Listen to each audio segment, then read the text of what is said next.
Welcome to Prime Time, a show for adults in the prime of life. I'm Susan Hoskins, the Executive Director of the Princeton Senior Resource Center. We do programs and services for older adults, their families and caregivers in the greater Princeton area. We seek to educate people about current issues and connect you with the resources you need. Visit us at the Suzanne Patterson Building, which is right behind Princeton Borough Hall, or at Spruce Circle off of Harrison Street. Our contact information will be on at the end of the show. Today, my guest is Sharon Tudor-Morrow from Wells Fargo Home Mortgage. Hi, Welcome, Susan. Sharon. Thank you. Our topic is reverse mortgages today.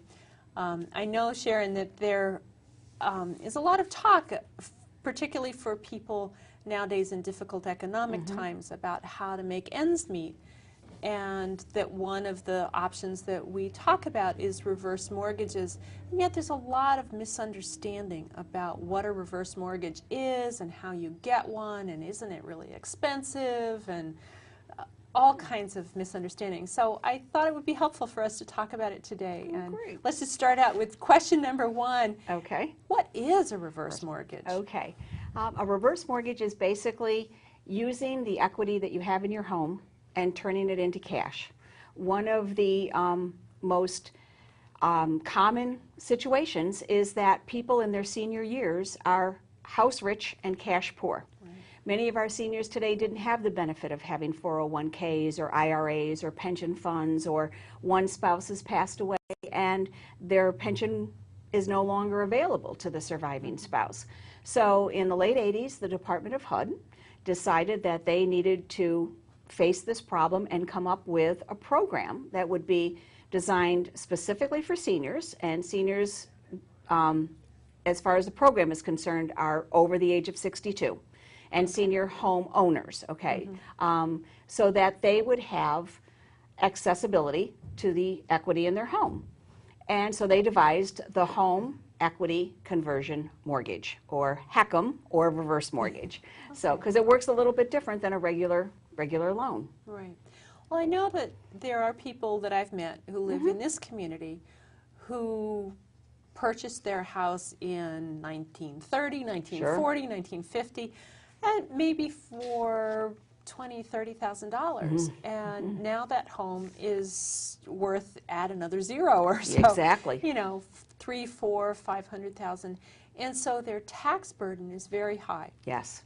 And the amount that they get from Social Security doesn't cover the amount that they owe for their property taxes. So they're feeling really squeezed. Exactly. But these are people who have lived in the community, raised their children in the community, love this community, and want to stay. Sure. I also hear people talking about how they want to live in their own home and not move to a retirement community. So it seems like reverse mortgage is an option for how to have some cash to cover the property taxes, to cover home care coming into your home. Definitely. This is where we really see one of the, because there's an emotional attachment to your home, because it is where you have wonderful memories and where you've raised your children and lived in the community. Many times seniors discount the fact that this is their largest asset many times. And an asset is only an asset if you can use it. And again, the majority of people want to stay in their own home. They do not want to move in with children or move, you know, to many times the active adult communities. They want to stay where their memories are. And honestly, a lot of times they couldn't live anywhere else cheaper because they don't have a mortgage or a loan against their property. But it's the operating expenses, the real estate taxes, the homeowner's insurance, that type of thing that they need help with. And this is a perfect vehicle for that. Because one of the main misconceptions is that the bank takes the house, which is totally untrue. Okay. The deed is never transferred. Okay, the borrowers retain title to their home. The deed stays in their name, okay, until they decide to move or they pass away. So they can never, ever be forced out of their home unless they don't pay their property taxes or their homeowner's insurance, or they let the house go into disrepair, which is on any situation. So it's a very safe way. You have to use the funds well. Exactly. When you get them. Right. Exactly. So, So if a person gets a reverse mortgage, what you're saying is that they still own the home Yes. themselves. Yes. How is it different from a home equity loan? Okay. Home equity loan, and here now is the basis of the loan. And that's why it's called a reverse mortgage. The first thing that's very important is you do not qualify for this loan. You are only eligible. And the eligibility is you have to be, the youngest borrower has to be over the age of 62. Everyone on the deed has to be over the age of 62, okay? So if you share, if you've already put your kids onto the deed as co-owners of the home, then that is a problem. They would have to be taken off unless it's a life estate, because we can do a reverse mortgage if there's a life estate. Okay? So that's an okay thing. So both of the people have to be over the age of 62. You have to own your own home, and then you determine the eligibility by a formula that HUD has set up, which is the age of the youngest borrower times a rate that they've set times the appraised value of the home. That gives you your eligible dollars. So there is no employment, no credit qualifying, no, I mean, we've helped people stay out of bankruptcy and out of foreclosure because we don't care what the credit is. We don't care if you've never had credit. There's no income or employment because many people can't qualify for a loan, and that's why the loan was set up.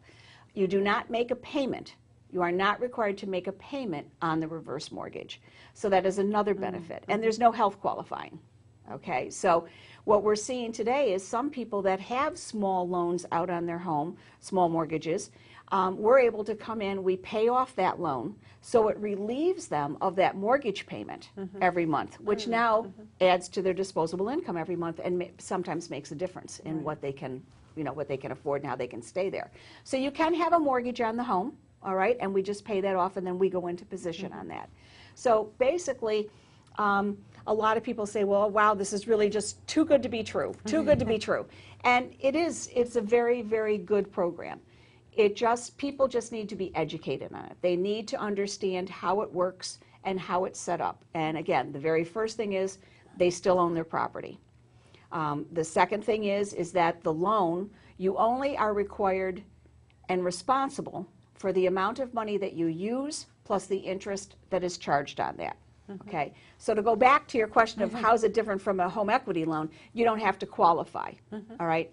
And the rates right now are in around 3%, okay? So it's a very good deal on the interest being charged on the money. Well, that would be huge if someone has been racking up credit card, paying for things on a credit card at what, 20, 22%, some of them now? It would be a great way to pay them off and then to have just this 3% loan, which... Well, and I had this... so you're not digging the hole deeper. Right, exactly. And there also becomes a point with that where you can't afford to pay it all back. A lady closed last week. She had a mortgage on her home for like $150,000, and she also had $140,000 in credit card debt. Wow. Okay, from just different medical things and just different, she had to have repairs done to the house and all this type of thing. And we were able to go in, and lucky enough, she had the value in her home, and we were able to do the reverse mortgage and pay all of this off. And now she what a relief. Oh, she wrote me a letter and just said, I now sleep through the night because, and again, people are very responsible. They want to pay back their bills. They want to pay their debts. But sometimes you just can't. It just keeps growing to a point, and especially with rates going up now on credit cards and things, those payments keep going up, and if you're on a fixed income, that's not going up. So she is now, with her income, she has her Social Security plus a pension. She now can live very comfortably, and she's just not worried anymore. And I get letters like that, and it really makes a difference in people's lives. Well, one of the reasons I asked about the home equity is that I think a lot of people that I know have taken home equity loans at one point or another. We want to add on a screen porch, or we had to take one when we had to dig a new well. Yes. Okay, we got to have the well, so we just have to do this. So it sounds like the reverse mortgage, though, is really geared towards the older resident who has probably paid off or nearly paid off that mortgage and doesn't have the things that you, those qualifying issues that you look for. Except it's interesting because we're also seeing another change in our customer base, which is people say 5-7 years ago, before all the economic stuff hit, had retired, they had their portfolios.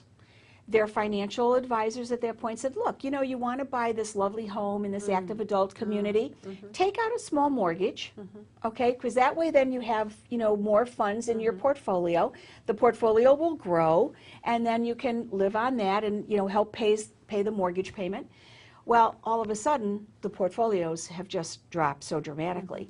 And now we're seeing people come to us and say, look, the $1,500, $1,700 a month that I need to pay on this mortgage payment, I'm really getting crushed on this.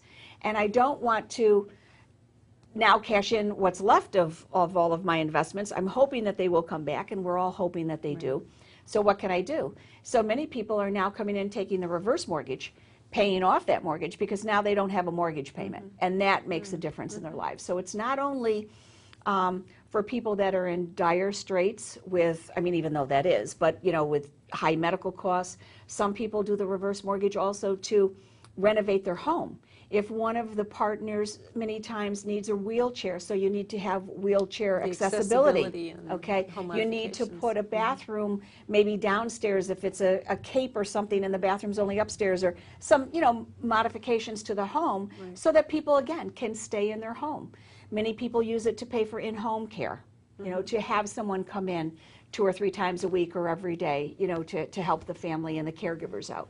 That's when we've looked at it the most, is for those kinds of the home modifications and the caregivers, that people are saying, oh, I can't afford it, so I can't afford this, but then, you know, we keep getting reports of falling, you know, other things that, particularly as dementia progresses, where the risk level goes up, and yet people still want to stay in their home. And we think it's possible, but sometimes we have to put pieces together, you know, a home care agency, a reverse mortgage, a home modification. We have to pull all those pieces together to create a plan. So. And it all comes back to money. I was wondering, and you started to answer it there, if you're seeing differences in the changed economy.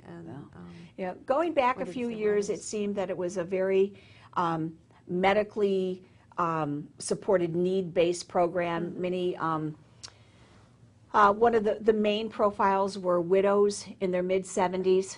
Husbands had passed, so they had lost that pension, so they only had their Social Security, and they had developed some medical problems. And sometimes, you know, medications or tests or things are not totally covered by your insurance or by Medicare, so you have medical costs. And many times they would end up putting them on credit cards. And then after a while the credit cards are too full. So, you know, we would do the reverse mortgage and help pay for those costs and lower those bills for them.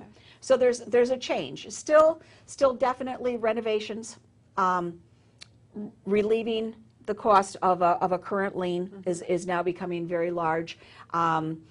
Also, people will also do a reverse mortgage and take out the cash, because you can take the cash out, and they're buying a second home. Some people up in this area now, there are some great deals down in Florida or whatever, so they're buying a second home, paying cash for it, and you know, having this house support that. So that also is another reason. So there's a lot of different, I also had one lady, she was about 85 and just a crackerjack, and she said, yep, I really want to take the majority of the money at closing. And I go, really? I said, you can certainly do whatever you want. It's your cash. It's tax-free, because this is borrowed money. It's not income. And she says, yes. She says, I have a grandson, and I've already spoken to the dean of the college where he's going to go, and I'm going to pay for his college education. So we're going to do that. He's going to go, and I want to see him while I'm alive go to college, and I'm going to give my daughter the down payment for a home. She's never had her own home, and I want to give her the down payment, and I want to see them enjoy it. This is what the house is for, so I'm having the house pay for all this now, and then when I pass away, it's done, and there's no fighting because everybody's happy. And I said, that's terrific. So you know, it reminds me of something I've heard as sort of a new trend in philanthropy too. that people are saying, I want to see Right. my money. I want to see the effect. I want to see that Sure. I can have an impact because I've Sure. built this library. I have Right. put my grandson through school, that Yeah. instead of waiting until I pass away, Yeah. I can actually see the result Exactly. of my gift. And how great is that? Yeah. You know, that everybody wins. You know, and the house was going to, you know, give this to the children and the grandchildren anyway, so why not do it sooner than later? And, Well, it seems enjoy also like that. an acknowledgement. A lot Oh, of folks definitely. are living a lot longer. Yeah. So Yeah. by the time you've lived to 85 and 90, Right. so let's see, that makes your daughter 60, that makes your grandson 40. He doesn't need the money Exactly. to go to college anymore. Very true. Very true. And that's really different than the demographics that we saw, Right. the age, life expectancy Sure. that we saw. And I Oh, think sure. what some people imagine, oh, I'm going to, you know, like you said, pay my daughter's down payment, it's going to pay for my grandchildren to go to college. And instead, I can watch this happen, but they don't need it as much Right. later on. And that does come to another question where I think I've heard some misconceptions. So not only do you own your home, but how do you then pass the home along? Because a lot of people, you know, that little path that they were on is I'm going to live in the home Yes. until the day I pass away and you take me out on a plank. Yep. And then I have left this as my legacy for my children. Correct. So how does that work when you Okay. have a reverse All right. mortgage? Basically what happens, let's say that the borrowers have now both passed. The estate or the heirs would put the house on the market, okay, fair market value. The house sells, and again, they're under no pressure because it's fair market value. Whatever the market says, you know, and what can be substantiated is what the house would be sold for. The real estate commission is paid, and whatever is left over, okay, if there's a profit, that goes to the heirs and the estate. If, and this is a very important part of this, if the loan amount, which is the money that has been borrowed and used plus the interest, is higher than the value of the home, the estate is not held liable for that. These are called That is important. non-recourse loans. Okay. Okay?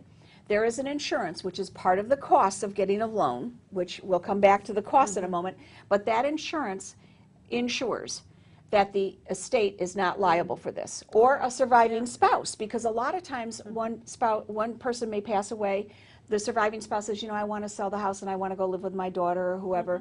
They sell the house. If the loan balance is higher, they're not held liable for that. Very, very important at that stage of our lives. The Department of HUD comes in and makes the lender whole. Okay, so the lender, you know, is on guaranteed is guaranteed their money, or they wouldn't make the loans. You know, that's the theory of lending. So to go back to the closing costs, one of the other very, very large misconceptions is that the closing costs on these loans are extremely high. Yeah. There are costs. There are costs for anything. The first one is what I just talked about, which is the mortgage insurance premium. On a $300,000 valued home, that premium would be $6,000. Okay, that is taken right out of your eligible dollars, okay? And that goes to the Department of HUD when the loan is closed. That goes into their bank account, and that's the money that they use to pay down these loans. Now people go, wow, that's that's so much money. And I said, okay, you have to break things down and look at them. We all have homeowners insurance on our houses. We all have car insurance. We all have health insurance. Many times, and we hope we never have to use the car insurance or the homeowner's insurance. And the homeowner's insurance is where I'm going to use to compare this. If it was $6,000 and you closed on this house in your mid-70s and you stayed in the house another 10 years, that's $500 a year. That's what your homeowner's insurance is. So you're paying $500 a year for the insurance that at the end of this loan, you or your heirs are not responsible for the balance if it's higher than the value of your home. I think that's a very good deal, okay? It also is giving you insurance that you can never, ever be foreclosed upon. You don't make a loan payment, so you can't ever be late on it. You can't ever be in arrears. So no one's going to take your home away as long as you pay your real estate taxes and your homeowner's insurance and maintain the home. And the other thing is, the Department of HUD insures these loans. So if the lender and we never thought we'd ever see banks fail or whatever, but if for whatever reason the lender that has these loans goes out of business, the Department of HUD steps right in and will continue servicing the loans, which is very important if someone's getting a monthly payment. So when I break this down and show this to people, then all of a sudden they say, okay, that makes sense. You know, if you paid your homeowner's insurance for the next 10 years all in one lump sum, it would be like, whoa, I don't want to pay that. Right. But again, you break it down. And then there's the regular closing fees, okay, your title insurance and all the filing fees and all that type of thing on any loan, all right? And then there's a fee to the bank, okay, which on a $300,000 loan would probably be around $4,700. And again, people say, whoa, and I said, but you're getting a 3% loan that you don't have to qualify for. You never have to basically pay back personally, you know, monthly or whatever, and you get to stay in your home. Lenders are in the business of lending money and making money on it. And you're getting a 3% rate when the rates out there today are in the 5s. So lenders make their money one of two ways. They either put it in rate or they put it in fees. Okay? Low rate, you're going to have some fees, and that's where it comes in. So once I have a chance to explain to people and show them the benefit of what you get for what you're paying, it makes more sense to them. And it's easier, you know, to swallow kind of a thing. You know, it makes more sense. Well, it sounds like you also help them see that this is, you know, some of those fees are fees you're paying up front.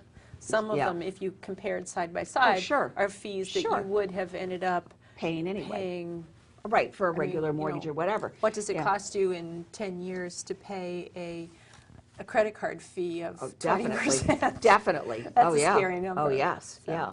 Now, let's, again, this fantasy home of $300,000, and so you don't get the whole value of the home as a loan. There's a percentage. Correct, right, and that's based on your age. The older you are, like if you were going to apply for a reverse mortgage at the age of 96, and I've had 3 in the past 2 weeks, because they are staying in their home and they have in-home care. That's the reason.